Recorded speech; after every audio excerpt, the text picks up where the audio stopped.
Hi book lovers, welcome to my reading journey, an online diary of the books the Information Services librarians at Lincolnwood Public Library are reading. I'm Paula, and this week I finished A Darker Shade of Magic by V.E. Schwab. This is the first book in a trilogy titled Shades of Magic. The action takes place in 3 Londons that coexist on 3 different planes of reality. Each version of London is designated by a different color: red, white, and gray, and each city contains differing levels of magic. At one time, there was a black London, but its doors are closed and its magic has been lost over time. Cal, a true magician and ambassador of Red London, is one of the few individuals able to travel between each London. In his role as a diplomat, Cal navigates White London's ever-changing and increasingly brutal regimes where magic is used to control and subjugate its population, and Grey London, where only tendrils of magic remain. At the same time, Cal smuggles magical items between Londons for people who want a taste of magic from a different world.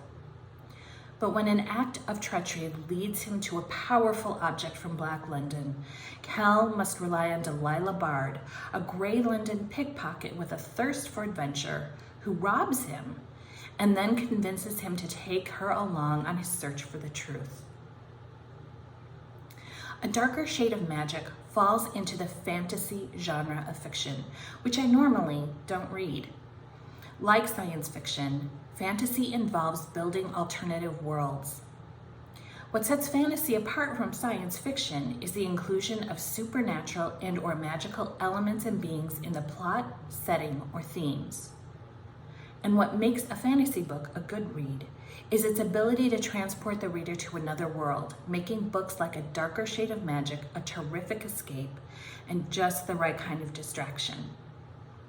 I really enjoyed A Darker Shade of Magic for its rich world building, character development, and pacing.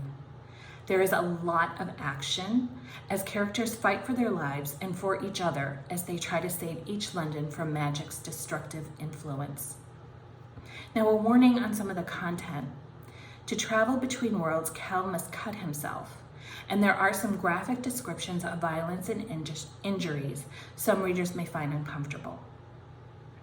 That said, A Darker Shade of Magic is a terrific way to begin reading fantasy genre and worth giving a chance. And if you do enjoy A Darker Shade of Magic, V.E. Schwab's next book, The Invisible Life of Addie LaRue, will be released this October. I hope you will consider putting A Darker Shade of Magic by V.E. Schwab on hold today. It is available in print at the library and as an ebook and e-audiobook on Overdrive and Libby. Until my next book, see you soon.